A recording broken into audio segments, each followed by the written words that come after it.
പതിവ് പോലെ അന്നും ആ ടീം ഒരു ഗോളിന് പുറകിലായിരുന്നു. ഞാൻ അറിഞ്ഞ ചരിത്രങ്ങളിലൊന്നും ഒരു തവണ പുറകിൽ പോയാൽ പിന്നെ അവർ തിരിച്ചു വരില്ലായിരുന്നു. അങ്ങനെ അവരെ തിരിച്ചു കൊണ്ടുവരാൻ പോകുന്ന ആരും ആ മണ്ണിൽ ജനിച്ചിട്ടില്ലായിരുന്നു. പക്ഷെ അന്ന് തുടർച്ചയായ ആ കാഴ്ച ആ ഒരാളിൽ വീണ്ടും കണ്ടപ്പോൾ ഞാൻ മനസ്സിൽ ഉറപ്പിച്ചു, തോറ്റുപോയി എന്നുറപ്പിച്ച മത്സരങ്ങൾ വിജയിപ്പിക്കാൻ ഈ ടീമിന് വേണ്ടി, ഞങ്ങൾക്ക് വേണ്ടി ഇവിടെ ഒരാൾ ജനിച്ചു കഴിഞ്ഞിരിക്കുന്നു.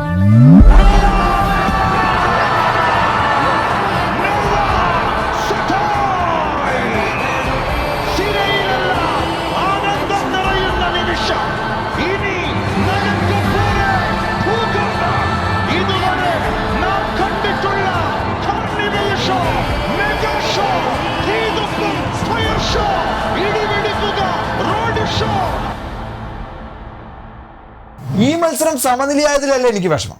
നിങ്ങളിത് കണ്ട ഒരുത്തിന്റെ പ്രഡിക്ഷൻ ആയിരുന്നു. ഈ മത്സരത്തിൽ നോർത്ത് ഈസ്റ്റ് ഉറപ്പായിട്ടും ജയിക്കും. ഇനി എങ്ങാനും ബ്ലാസ്റ്റേഴ്സ് ജയിച്ചിരുന്നതിൽ 100 രൂപ എനിക്ക് തരാമെന്ന് പറഞ്ഞതാണ്. ഇതിപ്പോ ജയിച്ചുമില്ല തോറ്റുമില്ല. അല്ലെങ്കിൽ എനിക്ക് ചില്ലറ കിട്ടുന്ന പരിപാടിക്കൊന്നും ആരും മെനക്കെടില്ലല്ലോ. ഈ ഒരു മത്സരത്തിലും കഴിഞ്ഞ മത്സരത്തിലെ same starting 11, to be honest അത് ഭയങ്കര സർപ്രൈസിംഗ് ആയിരുന്നു. എസ്പെഷ്യലി ഡാനിഷ് ഫറൂഖും സന്ദീപ് സിംഗും ആദ്യ 11-ൽ വന്നത്. പക്ഷെ സന്ദീപിന്റെ കാര്യത്തിൽ ഒരു എക്സെപ്ഷൻ ഉണ്ട്. അദ്ദേഹം ഈ ഒരു മത്സരത്തിൽ അദ്ദേഹത്തിന്റെ ബെസ്റ്റ് പെർഫോമൻസ് തന്നെയാണ് കാഴ്ചവെച്ചത്. പക്ഷെ ഡാനിഷ് ഫറൂഖ് ബ്രോ, ഒരിക്കലും ഡീകോഡ് ചെയ്യാൻ പറ്റാത്ത ഒരു ട്വിസ്റ്റ് എന്താണെന്ന് വെച്ച് കഴിഞ്ഞാൽ he played the entire match. Okay, ഡാനിഷിന്റെ ഭാഗത്തു നിന്നുള്ള പോസിറ്റീവ് വശം പറയാതിരിക്കാൻ പറ്റില്ല. അദ്ദേഹത്തിന്റെ കിട്ടിലൻ പൊസിഷനിങ് ആണ്. ഫോർ എക്സാമ്പിൾ, ത്രൂ ബോളുകൾ വരുന്ന സിറ്റുവേഷനുകളിൽ കൃത്യമായിട്ട് തന്നെ ഡാനിഷ് ഫറൂഖ് അവിടേക്ക് ഓടിയെത്തും. ഇനി ക്രോസുകൾ വരുന്ന സമയത്ത് മറ്റ് സ്ട്രൈക്കേഴ്സ് ഇല്ലെങ്കിൽ പോലും ഡാനിഷ് അവിടെ അവൈലബിൾ ആണ്. പക്ഷെ പുള്ളിയുടെ കാലിൽ പന്ത് കിട്ടിക്കഴിഞ്ഞാൽ അത് വെച്ചൊരു പ്രോഗ്രഷൻ ഉണ്ടാക്കാൻ സാധിക്കുന്നില്ല. അതായത് ഒരു ഇൻഡിവിജ്വൽ മൂവ്മെന്റ് ക്രിയേറ്റ് ചെയ്യാൻ ഡാനിഷ് ഫറൂഖിനെ കൊണ്ട് പറ്റുന്നില്ല. സോ പെർഫോമൻസിൽ കമ്പാരിറ്റീവ്ലി വളരെ പുറകോട്ട് നിന്നിട്ട് പോലും എങ്ങനെ അദ്ദേഹം ഫുൾ ടൈം കളിച്ചു എന്നുള്ളത് മനസ്സിലാകുന്നില്ല.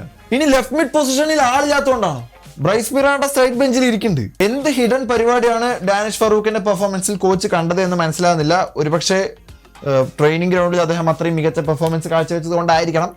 ബൈ ദ വേ, ഈ ഒരു മത്സരത്തിൽ വളരെ പുവർ പെർഫോമൻസ് തന്നെയാണ് ഡാനിഷിന്റെ ഭാഗത്തു നിന്നും കാണാൻ സാധിച്ചത്. അങ്ങനെ എൻറ്റയർ മാച്ച് ആദ്യ പകുതി ഒരു പ്രോഗ്രഷനും ഇല്ലാതെ ഫിനിഷ് ചെയ്തു. എന്നിട്ട് രണ്ടാം പകുതി ആരംഭിച്ചു.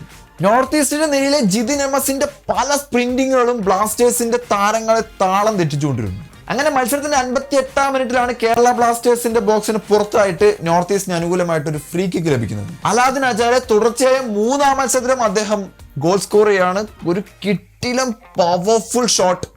അത് സച്ചിൻ സുരേഷ് കയ്യിൽ ഒതുക്കി പിടിച്ചിട്ട് കാലിന്റെ ഇടയിലൂടെ അങ്ങനെ ഗോളായി. ആ ഒരു ഷോട്ടിന് അത്രയും പവർ ഉണ്ടായിരുന്നു. പിന്നെ നമ്മൾ കെട്ടിയടച്ച ആ വാളിന് ഇടയിലൂടെയാണ് ആ പന്ത് വന്നത്. അത് പെട്ടെന്ന് കയ്യിൽ ഒതുക്കുക എന്ന് പറയുന്നത് അത്ര നിസ്സാരപ്പെട്ട ഒരു കാര്യമൊന്നും ആയിരുന്നില്ല. പിന്നെ ഗോളിന് ശേഷം കളിയുടെ മുഖം മാറാൻ കാരണമായ ഒറ്റപ്പേര് നോവാ സദോയി. രണ്ടാളുടെ പണിയാണ് മച്ചാൻ ഒറ്റയ്ക്ക് എടുക്കുന്നത്. തുടക്കം തൊട്ട് തന്നെ വളരെ വളരെ അധ്വാനിച്ച് കളിക്കുന്ന ഒരു പ്ലെയർ. അദ്ദേഹം പന്തിനെ കാലിൽ ഒതുക്കി കഴിഞ്ഞാൽ എതിരാളികൾ വെറും കാഴ്ചക്കാരാണ്. പന്ത് കാലിൽ ഒതുക്കി ഒന്ന് മൂവ്മെന്റ് ഇടാൻ തിങ്ക് ചെയ്ത് പിന്നെ ഒരു ഡ്രിബ്ലിംഗ് സ്കിൽ, പിന്നെ ഒരു cross or shot. Nova സദോയി, what A valuable player. കഴിഞ്ഞ മത്സരത്തിൽ നോവ അടിച്ച ഗോളിനെ പറ്റി ഞാൻ പറഞ്ഞൊരു കാര്യമുണ്ട്. അതുവരെ ടീംമേറ്റ്സിനെ ഡിപ്പെൻഡ് ചെയ്ത് മൂവ്മെന്റ് ഇടാൻ നോക്കിയിട്ട് നടക്കാതെ മച്ചാൻ തന്നെ ഒറ്റയ്ക്ക് ഇറങ്ങി ഗോൾ അടിക്കുന്ന ഒരു അവസ്ഥ. That fine, I will do it my self moment. അതിവിടെ വീണ്ടും റിപ്പീറ്റ് ചെയ്യപ്പെടുന്നു. ഇവന്മാരെ കൊണ്ടൊന്നും കൂട്ടിയാൽ ഞാൻ തന്നെ അടിക്കാന്ന് പറഞ്ഞ് മുന്നേറിയ ഒരു മൊമെന്റ്. ബട്ട് സ്റ്റിൽ നോവയിലേക്ക് ആ പന്ത് എത്തുന്നതിന് മുമ്പുള്ള കിട്ടിരൻ വൺ ടച്ച് ഗെയിമിന്റെ മനോഹാരിതയും വർണ്ണിക്കപ്പെടേണ്ടതുണ്ട്. അവിടെ വിങ്ങിൽ നിന്നും മിലോസിൽ നിന്നും തുടങ്ങിയ പന്ത്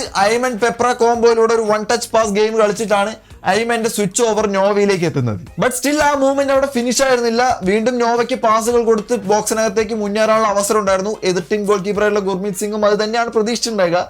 ആൻഡ് ഒരു unexpected shot. That cunning left foot banger north ഈസ്റ്റിന്റെ വല തുളച്ച് കയറി. അത് കണ്ടിട്ടുണ്ടല്ല, കോരി തരിച്ചു പോയി. എത്ര പ്രഷർ മൊമെന്റിലാണെങ്കിലും തനിക്ക് കാലിൽ ഒതുക്കാൻ പറ്റാത്ത പന്താണെങ്കിലും തന്റെ മാക്സിമം എഫേർട്ട് എടുത്തിട്ട് അത് വിൻ ചെയ്യാൻ നോവ ശ്രമിക്കുന്നുണ്ട്. To be honest, Noah Sadaoui favourite എന്ന ലിസ്റ്റിലേക്ക് ഇടം പിടിച്ച് കഴിഞ്ഞു. ഈ കളി എങ്ങാനും ജയിച്ചിരുന്നേ മറ്റേ ചങ്ങായി എനിക്ക് 100 രൂപ അയച്ചു തരുമായിരുന്നു. ഞാൻ അത് ഉറപ്പായിട്ട് നോവയ്ക്ക് അയച്ചു കൊടുത്താണ്. എനിക്ക് വേണ്ട.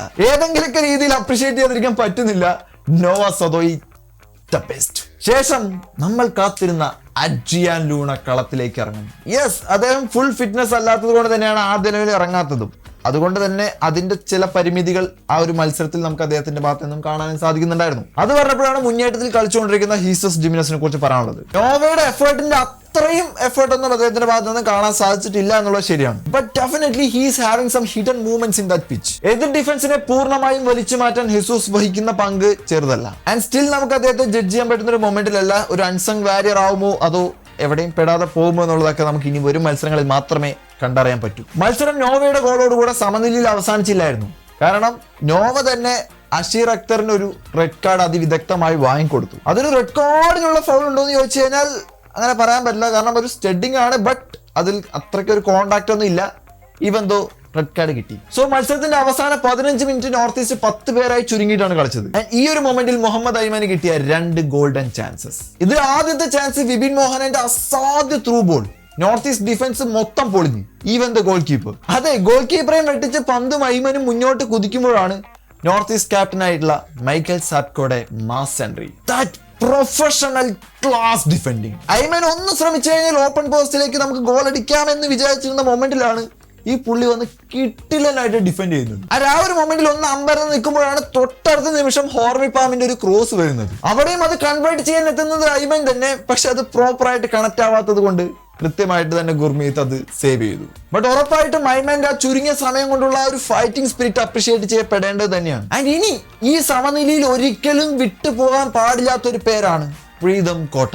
യഥാർത്ഥത്തിൽ പറയുകയാണെങ്കിൽ പ്രീതമിന്റെ ഒരു കോട്ട തന്നെയായിരുന്നു ആ ഡിഫൻസ്. ബോക്സിനകത്തെ ക്രൂഷ്യൽ സിറ്റുവേഷൻ വരെ പ്രീതം അതിമനോഹരമായിട്ട് തന്നെയാണ് ഡീൽ ചെയ്തത്. അതുകൊണ്ട് ഒരു കാര്യം പറയാം, പ്രീതം തന്റെ നില ഉറപ്പിച്ചു കഴിഞ്ഞു. എന്തായാലും ആദ്യ അവേ മത്സരത്തിൽ പരാജയമില്ലാതെ മുന്നേറിയെന്ന് ആശ്വസിക്കാം. ഇനി അവശേഷിക്കുന്നതും 2 അവേ മത്സരങ്ങളാണ്.